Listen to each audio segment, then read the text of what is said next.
인사하겠습니다. 마라나타. 고린도전서 1장 26절 말씀 보도록 하겠습니다. 고린도전서 1장 26절입니다.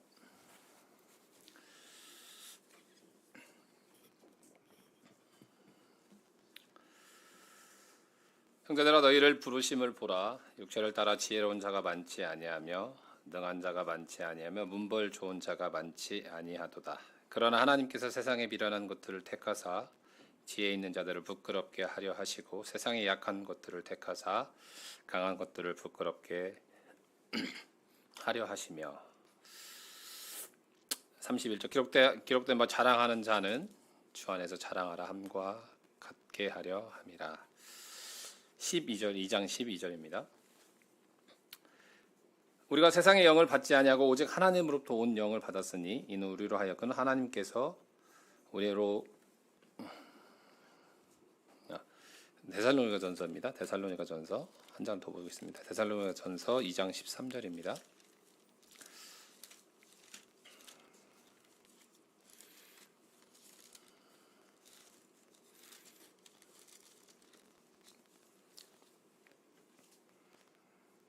이러므로 우리가 하나님께 끊임없이 감사함은 너희가 우리에게 들은 바 하나님의 말씀을 받을 때에 사람의 말로 받지 아니하고 하나님의 말씀으로 받음이니 진실로 그러하도다.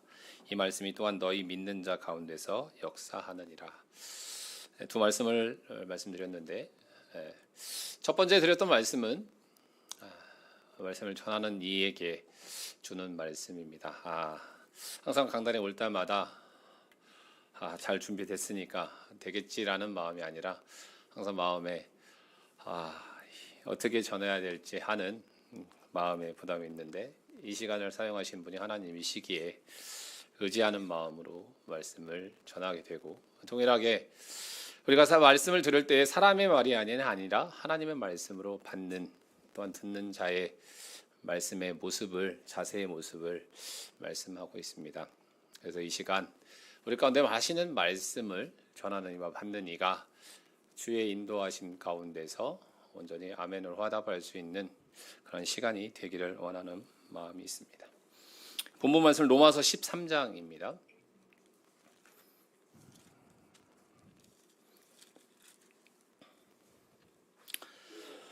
로마서 13장 11절에서 14절까지 말씀인데요. 한 절은 형제님들, 한 절은 자매님들 교독에서 읽도록 하겠습니다. 로마서 13장 11절에서 14절입니다. 형제님 먼저 읽도록 하겠습니다. 시작. 또한 너희가 이 시기를 알거니와 자다가 깰 때가 되었으니 이는 이제 우리의 구원이 처음 믿을 때보다 가까웠음이라. 깊고 낮이 가까웠으니 그러므로 우리가 어둠의 일을 벗고 빛의 갑옷을 입자. 낮에와 같이 단정히 행하고 방탕하거나 술 취하지 말며 음란하거나 호색하지 말며 다투거나 시기하지 말고 오직 주 예수 그리스도로 옷 입고 정력을 위하여 육신의 일을 도모하지 말라.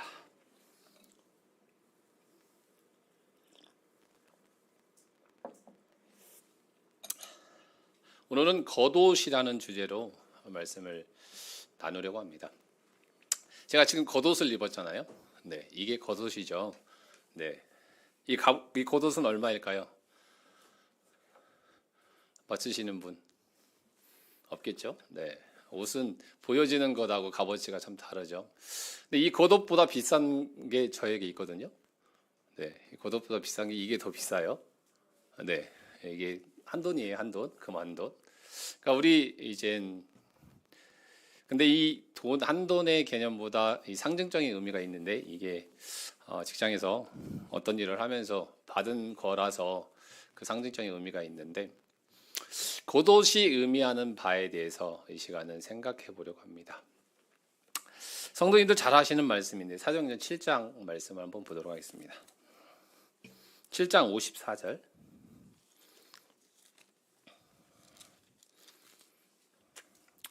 (7장 54절) 이후에 스데반의 순교의 모습이 나옵니다.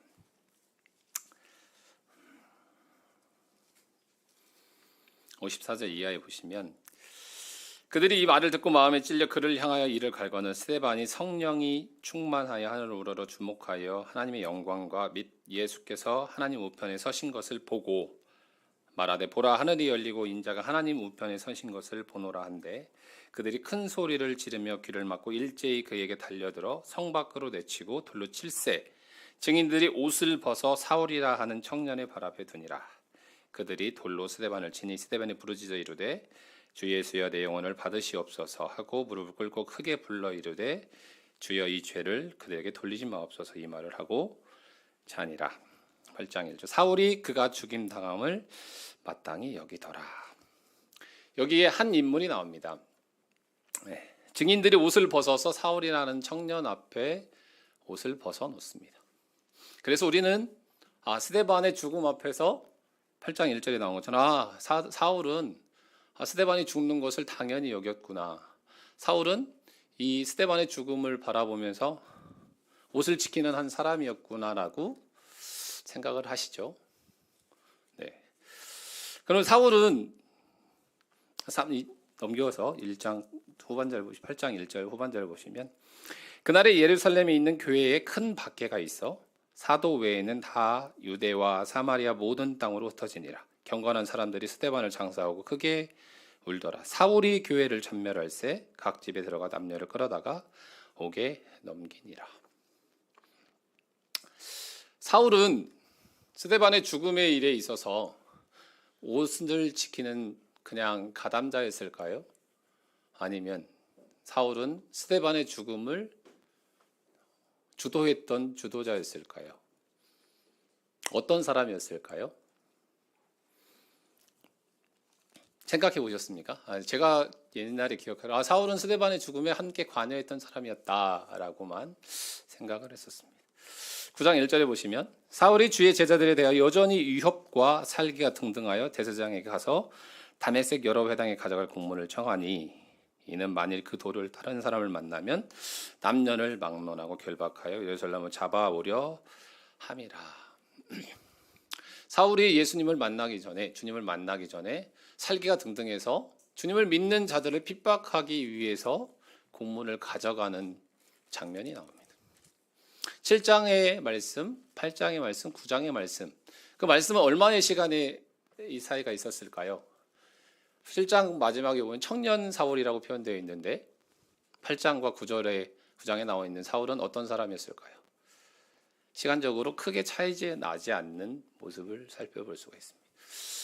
사울은 그저 이 일에 가담하는 사람이었을까요? 스데반의 죽음을 바라보면서 핍박을 강하게 했던 사람, 그리고 그 사람들을 죽이기 위해서 공문을 가져갔던 사람이라는 표현을 살펴볼 수가 있습니다.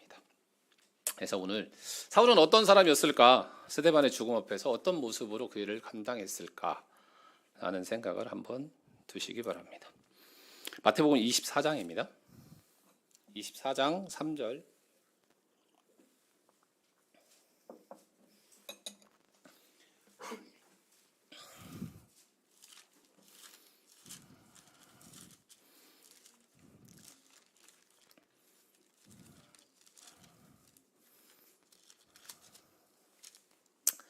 예수께서 감난산 위에 앉으셨을 때 제자들이 조용히 와서 이르되 우리에게 이르소서 어느 때에 이런 일이 있겠사오며 또 주의 임하심과 세상 끝에는 무슨 징조가 있사오리까. 마지막 때의 재난을 말씀하시면서 마지막 때의 일들을 3절 이하에 말씀하십니다. 그러면서 15절 이하에 보시면 그러므로 너희가 선지자 다니엘이 말한 바 멸망에 가증한 것이 거룩한 곳에 선 것을 보고는 읽는 자는 깨달을진저 그때 유대에 있는 사들은 산으로 도망할지어다 지붕 위에 있는 자는 집 안에 있는 물건을 가지러 내려가지 말고 밭에 있는 자는 겉옷을 가지러 뒤로 돌이키지 말지어다 라고 합니다. 지붕에 있는 자는 집 안에 있는 물건을 가지러 내려가지 말고 밭에 있는 자는 겉옷을 가지러 돌이키지 말라. 지붕에 있는 자는 집안에 보물이 있었겠죠. 보물이 있었으니까 귀한 것이 있어서 가지러 갔겠죠. 근데 밭에 있는 자는 왜 겉옷을 가지러 가지 말라고 했을까? 그러면 겉옷이 보물이었을까요? 아니었을까요? 사울이 받았던 것은 겉옷이었습니다. 증인들이 준 것은 겉옷이었거든요. 그럼 사울이 받았던 겉옷, 여기서 말하고 있는 밭에 있는 자들은 겉옷을 가지러 가지 말라고 했던 말은 무슨 말이었을까요? 그것을 생각해 보시면서 오늘 말씀을 보려고 합니다. 성경에 나와 있는 겉옷의 역할은 우리가 입고 있는 저는 옷의 역할도 있지만 이불과 같은 역할을 했다고 합니다. 그래서 대부분의 사람들은 농사를 지었는데 처음엔 목축업으로 이동을 다녔지만 농사를 지었는데 그들은 속옷만 입고, 이 속옷이 우리가 생각하는 그런 속옷이 아니라 겉옷이 빠진 상태의 옷입니다. 그냥 일상복으로 입고 다니는 옷, 편하게 농사일을 했고 겉옷은 입는 것뿐만 아니라 덮는 옷의 역할을 했다고 합니다. 겉옷이라는 단어는 캐수트, 심나, 메일, 이데라네트라는 단어가 있는데 이거는 그냥 몸의 가장 바깥쪽에 걸치고 있는 옷을 표현한다고 합니다. 그래서 아까 말씀드린 것처럼 겉옷은 옷의 역할도 있지만 이불의 역할을 했다.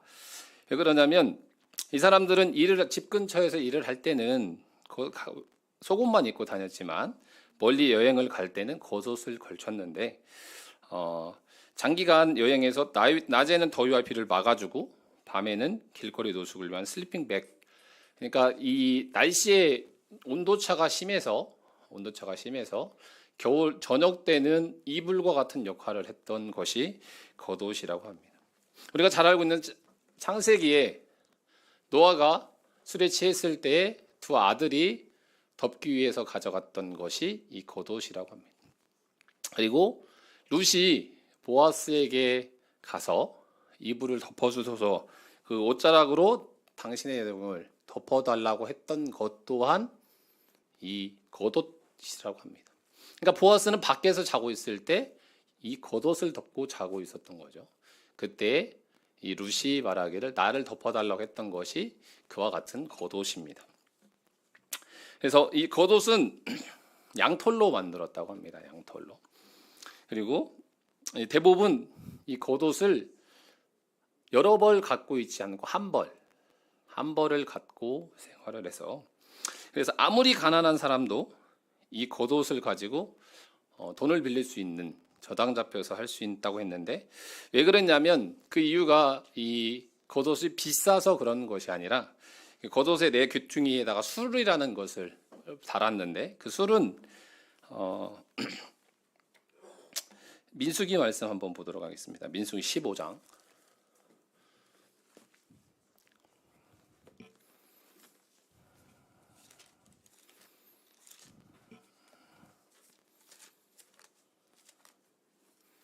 (15장) 38절에서 40절 말씀인데요.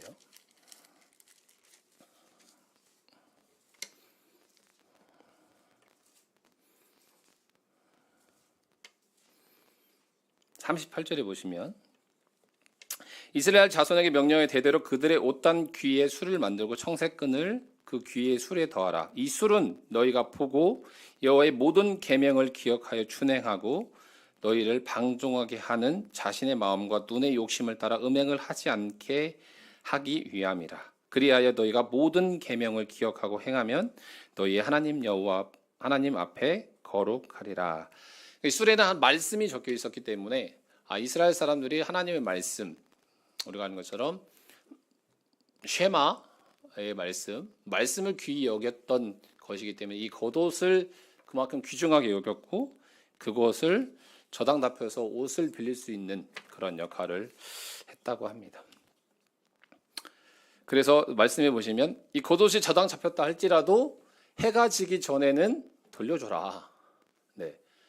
그 하나밖에 없는 그 겉옷이 없으면 그 밤에 어떤 일이 일어날지 알 수 없기 때문에 겉옷을 돌려주라고 했다는 말씀을 살펴볼 수가 있습니다. 이 겉옷은 우리가 알고 있는 이와 같은 역할을 했는데 이 겉옷이 무엇을 의미하느냐는 부분을 살펴보려고 합니다. 사도행전 16장입니다.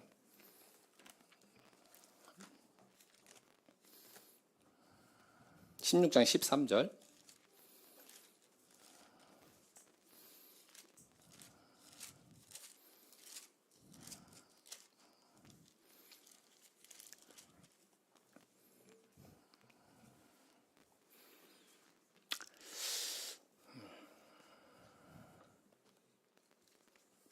안식일에 사도행 16장 13 안식일에 우리가 기도할 곳이 있을까 하여 문밖 강가에 나가 거기 앉아 모인 여자들에게 말하는데 두아디라시에 있는 자색 옷감 장수로서 하나님을 섬기는 루디아라 하는 한 여자가 말을 듣고 있을 때 주께서 그 마음을 열어 바울의 말을 따르게 하신지라.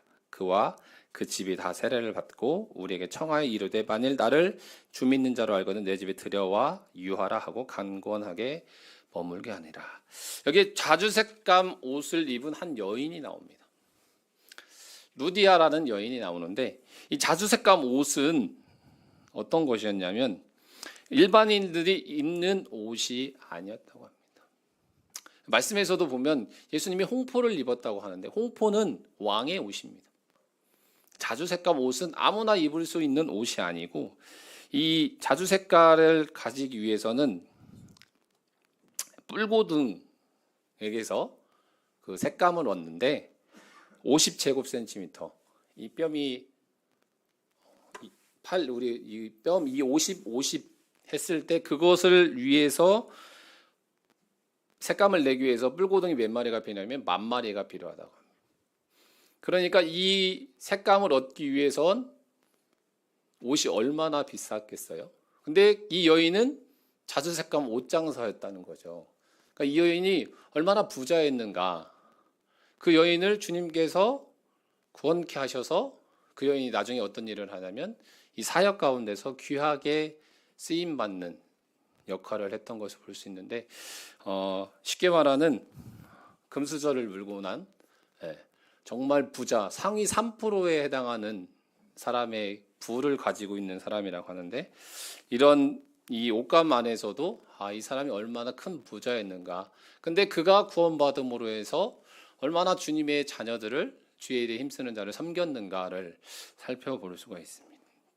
근데 이 한 벌뿐인 그 겉옷이 사회적 권위를 상징했다고 하는데 예수님 당시에 소년이 겉옷을 입고 있다가 성인식을 하면 소년의 겉옷을 벗겨서 다른 겉옷으로 바꿔주는데 그게 이제 그 예식의 절정이었다고 합니다. 그래서 겉옷을 갈아입는 것이 그의 사회적 신분의 변화를 나타내는 것이라고 말씀 가운데서 살펴볼 수가 있습니다.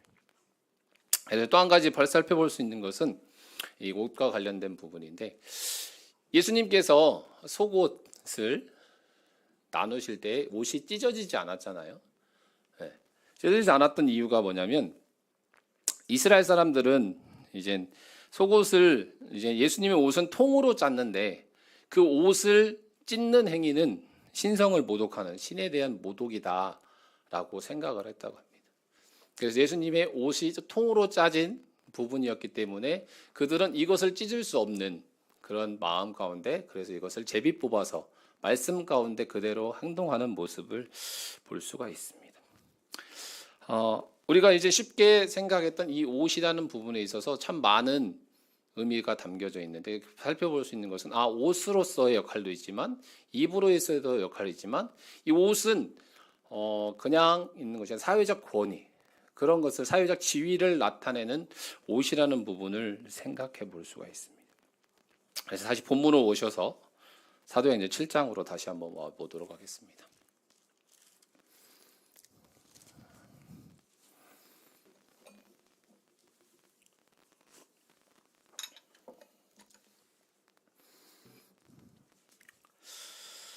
(7장 58절) 성 밖으로 내치고 돌을 칠세 증인들이 옷을 벗어 사울이라 하는 청년의 발 앞에 두니라. 어떤 일을 하는데 걸림이 되겠죠. 돌을 쳐서 죽이는데 겉옷을 입고 하는 행위는 편치 않았겠죠. 근데 그 옷을 벗어서 사울의 발 앞에 두었다. 아까 말씀드렸던 것처럼 이 옷은 한 벌밖에 없었습니다. 한 벌밖에 없는 옷을 벗어서 사울의 발 앞에 두었다는 건 무슨 의미일까요? 사울의 위치가 더 높았을까요? 증인들의 위치가 더 높았을까요? 사울의 위치가 더 높았던 것을 볼 수가 있습니다. 사울에게 겉옷을 벗어서 순종의 의미가 있습니다. 그리고 사울이 이 일의 책임자라는 모습을 나타내고 있는 것입니다. 사울은 교회를 잔멸하게 원했고 사울은 이 일에 참여하기 위해서 이 일을 행하기 위해서 사울은 공문을 받아서 갈 정도로 그 혈기가 왕성했던 그 사울은 또 한 가지 살펴볼 수 있는 것은 이 로마 시대에 사형 집행권이 이스라엘에게 있었을까요? 없었죠. 근데 지금 사형을 집행하고 있는 둘러 치는 행위를 하고 있잖아요. 그것도 마찬가지로 이 사람들 증인들이 옷을 벗어서 사울 앞에 두는 것은 총 책임자에게 그 권한의 위임이 있는 것을 알면서 자기들의 행위의 권위의 책임이 사울에게 있는 것이다. 그렇기 때문에 그것을 맡기면서 그 일을 행하고 있는 것을 볼 수가 있습니다. 그래서 사울은 그저 그 스데반의 죽음 앞에 서 있었던 것이 아니라 말씀해 보는 것처럼 주를 믿는 자들을 죽이기 위해서 혈기왕성한 모습으로 행하고 있었고 그런 가운데 그 일을 계속해서 행하고 있는 사울의 모습을 살펴볼 수가 있습니다. 그저 가담자가 아니라 이 일에 적극적으로 참여했던 사울의 모습을 볼 수가 있습니다. 성경에서는 이 겉옷과 관련해서 여러 가지 말씀이 나옵니다. 구약에 보시면 사무엘 영적 암흑기에 사무엘이 태어납니다. 그때는 하나님의 말씀이 희귀해서 하나님이 말씀하시는지 아니면 누가 무슨 말을 하는지조차도 알 수 없는 그 희귀한 시기에 사무엘이 한나의 기도 가운데 태어납니다. 그리고 나서 사무엘상으로 한번 가보시도록 하겠습니다. 사무엘상 2장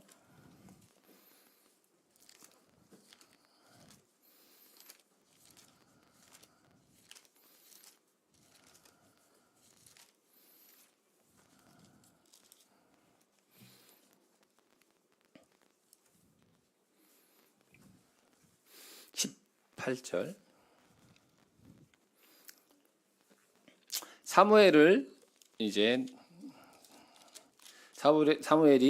어느 정도 커서 실로에 머물고 있을 때에 사무엘은 어렸을 때에 세마포 에봇을 입고 여호와 앞에서 섬겼더라. 그의 어머니가 매년 드리는 제사를 드리러 그의 남편과 함께 올라갈 때마다 작은 겉옷을 지어다가 그에게 주었더니 여기서 나오는 겉옷이 나옵니다. 어머니가 겉옷을 지어서 가져다 주었습니다. 그리고 이 사무엘은 이제 선지자가 되어서 계속해서 사무엘은 선지자에 맞는 겉옷을 입고 있었습니다. 그래서 사무엘이 그러고 나서 후에 죽고 난 다음에 블레셋과의 전면전이 있었습니다. 그때 사울이 너무나 다급한 나머지 신접한 여인을 찾아갑니다. 그래서 이 전쟁이 어떻게 될 것인가라는 질문을 던집니다. 그랬을 때 28장 보시면 사무엘상 28장 14절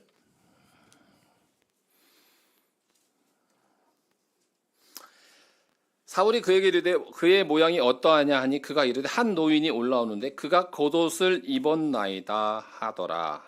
사울이 그가 사무엘인 줄 알고 그의 얼굴을 땅에 대고 절하니라. 신접한 여인에게 한 노인이 올라오는데 그 모양이 어떠하냐 물어보니까 노인이 올라오는데 그가 겉옷을 입었다라고 말을 하죠. 근데 그 노인의 겉옷을 보고 나서 이 사울은 그가 누구인지를 알아챕니다. 그 겉옷이 사무엘의 겉옷을 알고 있는 모습이었던 거죠. 사무엘의 권위의 모습이 선지자로서의 모습이 드러난 모습을 사울은 알아채고 그 모습이 드러나는 것을 보면서 이가 사무엘이구나. 겉옷의 모습 가운데서 사무엘을 알아보는 모습을 발견할 수가 있습니다. 또 한 가지는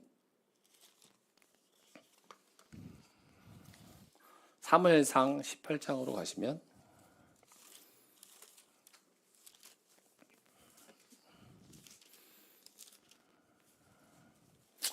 잘 아는 말씀이 18장 1절에 보시면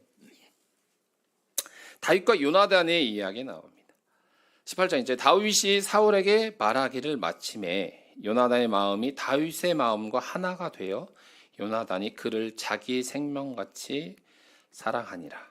그날에 사울은 다윗을 머물게 하고 그의 아버지의 집으로 다시 돌아가기를 허락하지 아니하였고 요나단은 다윗을 자기 생명같이 사랑하여 더불어 언약을 맺었으며 요나단이 자기가 입었던 겉옷을 벗어 다윗에게 주었고 자기 군복과 활과 칼과 활과 띠도 그리하였더라.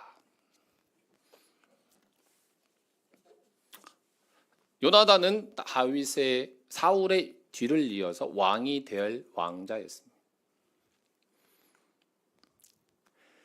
요나단의 마음이 다윗을 바라보면서 그를 사랑하기를 자기의 마음같이 자기의 생명같이 사랑하면서 그는 이제 그 마음을 나타내기 위해서 그의 겉옷을 벗어서 다윗에게 벗어줍니다. 요나단이 벗어줬던 그 겉옷은 왕의 위를 나타내는 겉옷이었습니다. 왕자의 권위를 나타내는 그 겉옷을 벗어서 자기의 자리가 분명히 왕자로서의 자리였고 후세의 왕이 될 수 있는 자리였지만 그는 그것을 벗어서 다윗에게 물려줍니다.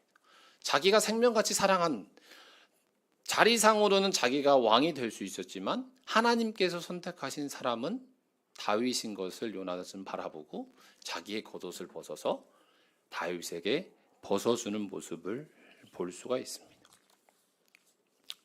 또 하나 볼 수 있는 것은 열왕기 하 말씀을 보도록 하겠습니다.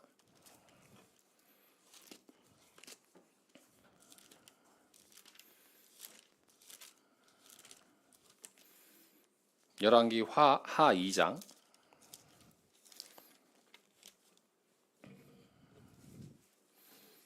2장 9절 말씀입니다. 엘리야가 이젠 자기의 사역을 마치면서 엘리사가 그를 따라다니는데 엘리야가 엘리사에게 묻죠. 건너매 엘리야가 엘리사에게 이르되 나를 네게서 데려감을 당하기 전에 내가 네게 어떻게 할지를 구하라. 엘리사가 이르되 당신의 성령이 하시는 역사가 갑절이나 내게 있게 하소서 하는지라. 엘리야가 자기의 사역의 마지막 가운데서 다음 후계자로 세워진 엘리사와 함께 다니는 중에 이제 마지막으로 네가 원하는 게 뭐냐? 내가 그것을 주겠다. 그랬을 때 엘리사가 원하는 것이 당신의 영감을 갑절이나 내게 당신의 성령이 하시는 역사가 갑절이나 내게 있기를 원한다라는 요구를 합니다. 엘리사는 이 엘리야를 계속해서 따라다닙니다. 그랬을 때 14절에 보시면 엘리야의 몸에서 떨어진 그의 겉옷을 가지고 물을 치며 이르되 엘리야의 하나님 여호와는 어디 계시나이까 하고 그도 물을 치매 물이 이리저리 갈라지고 엘리사가 건너니라. 이 마지막 가운데 갑절이나 임하길 원하는 그 소원 가운데서 엘리야는 회오리 바람 가운데 승천하고 이제 남은 것은 겉옷이 남았는데 이 엘리사가 도대체 엘리야는 어디로 갔느냐 하면서 물을 쳤을 때 그 능력이 이 엘리사를 통해서 나타나는 모습을 볼 수가 있습니다. 그 겉옷을 취함으로 인해서 다음에 엘리야 이후에 세워진 다음의 선지자 엘리사에게 그 능력이 임하는 모습을 볼 수가 있습니다. 보여지는 것으로도 볼 수 있지만 그 의미적인 부분에서 이 겉옷을 선지자에게 다음에게 위임해 주는 모습을 또한 살펴볼 수가 있습니다. 그리고 너무나 잘 알고 있는 말씀인데요. 디모데 후서 말씀을 보도록 하겠습니다.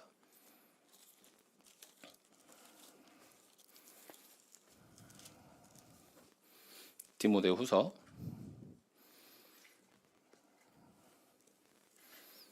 4장 13절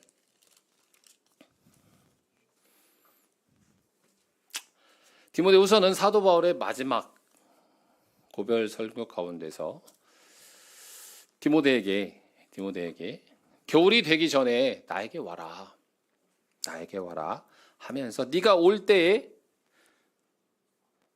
내가 들어와 가보의 집에 둔 겉옷을 가지고 오고 또 책은 특별히 가죽 종이에 쓴 것을 가져오라고 부탁을 합니다. 하나는 가죽 두루마리의 성경이고 또 하나는 겉옷을 가져오기를 부탁을 합니다. 이제 디모데에게 자기의 겨울 시기가 이 바다에 항해할 수 있는 시기가 지나고 나면 자기의 때가 얼마 남지 않은 것을 알고 있으면서 이제 마지막 고별을 하기 위해서 디모데를 만나기 원하는데 이 디모데에게 올 때에 가죽 성경과 겉옷을 가지고 와라. 그리고 디모데에게 자기의 마지막 마음을 전하기 위해서, 그랬을 때 하나님의 말씀, 그리고 또한 자기가 후계자로 생각하는 디모데에게 자기의 권위를 위임해 주고자 하는 모습을 또한 살펴볼 수 있는 모습을 볼 수가 있습니다. 마지막으로 마가복음 11장입니다.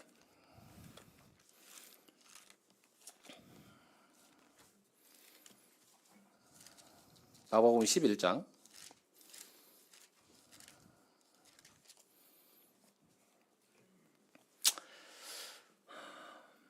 마지막 유월절을 앞두고 예수님께서 벳바게에서 나귀를 타고 예루살렘에 입성하십니다.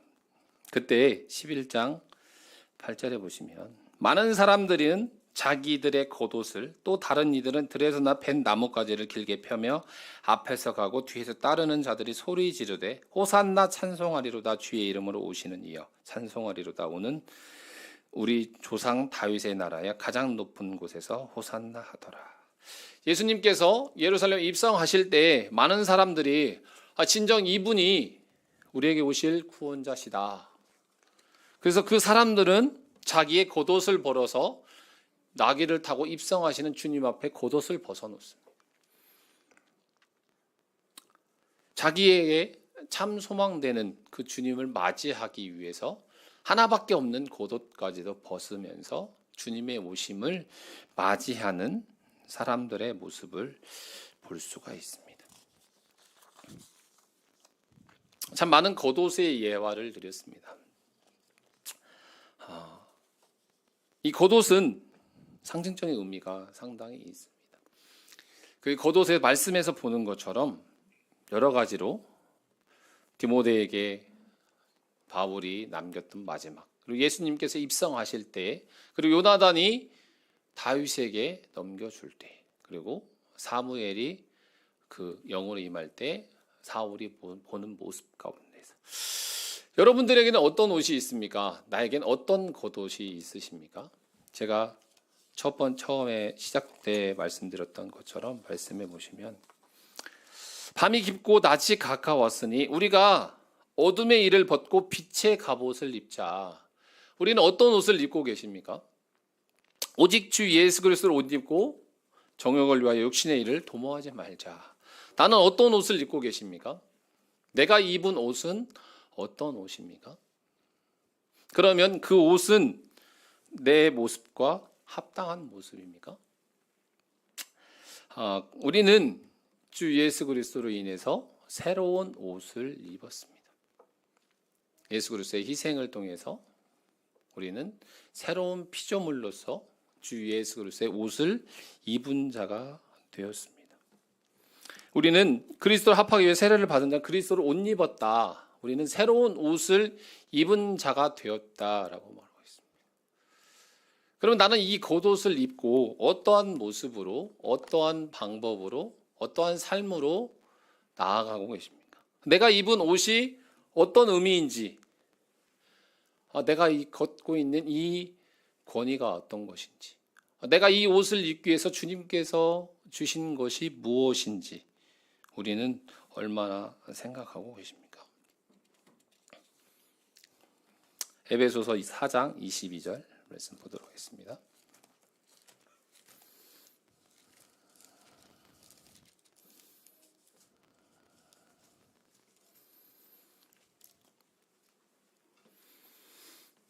너희는 유혹의 욕심을 따라 썩어져 가는 구습을 따르는 옛사람을 벗어버리고 오직 너희의 심령이 새롭게 되어 하나님을 따라 의와 진리의 거룩함으로 지으심 받은 새 사람을 입으라. 우리의 옛사람, 유혹의 욕심을 따라 썩어져 가는 구습을 우리는 벗은 자가 되었습니다. 그리고 주님으로 새 옷을 입은 자가 되었습니다. 그리고 우리는 의와 진리의 거룩함을 지으심 받은 새 사람으로 태어났습니다. 그런데 여전히 구습을 따라서, 옛 성품을 따라서 내가 입고 있는 이 거대 모습에만 치중하고 있지는 않은지, 아니면 내가 입은 이 옷은 주 예수 그리스도의 옷으로 입었다는 사실을 얼마나 기억하며 살아가고 있는지 제 자신을 돌아보게 됩니다. 오직 주 예수 그리스도 옷 입고 정욕을 위하여 육신의 일을 도모하지 말라. 우리는 새로운 옷을 입은 사람답게 그 옷에 합당한 모습을 가지셔야 될 것입니다. 한 가지 예화를 드리도록 하겠습니다.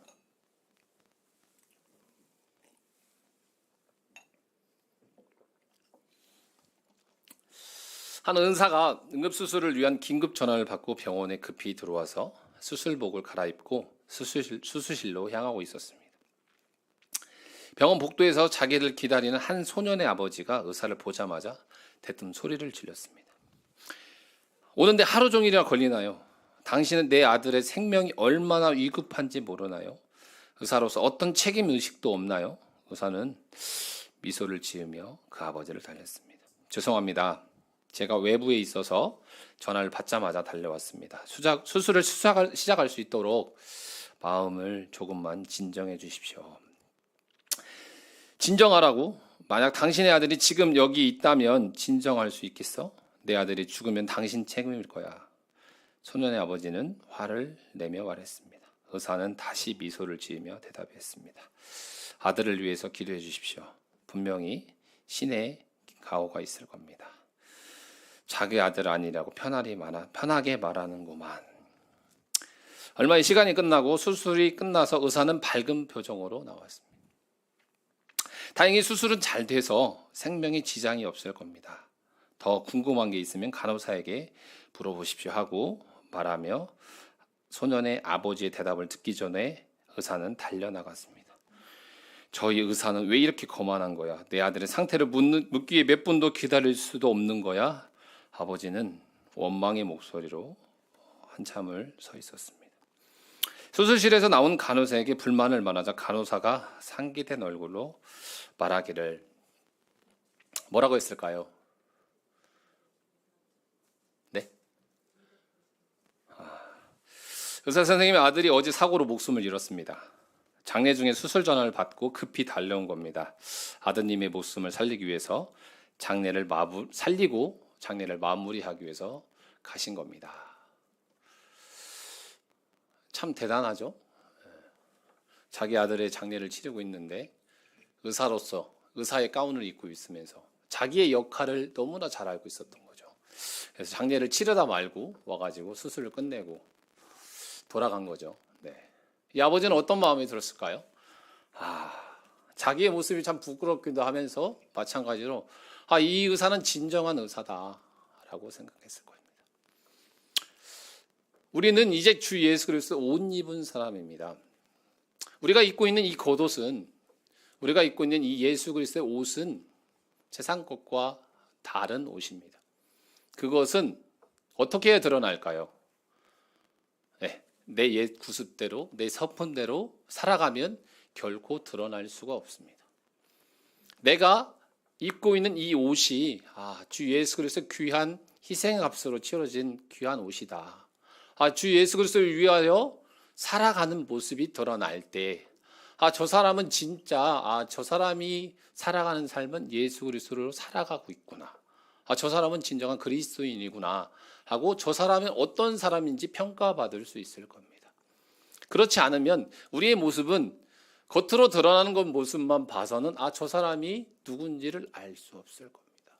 이 의사의 모습처럼 우리는 주 예수 그리스도의 옷을 입고 살아가고 있습니다. 그리고 이 옷은 어떤 옷과도 비교할 수 없는 귀한 옷입니다. 그리고 그 위치는, 그 가치는 정말 큽니다. 하지만 이 가치를 우리가 드러내지 못하면 우리가 입고 있는 이 옷은 그다지 큰 역할을 하지 못할 것입니다.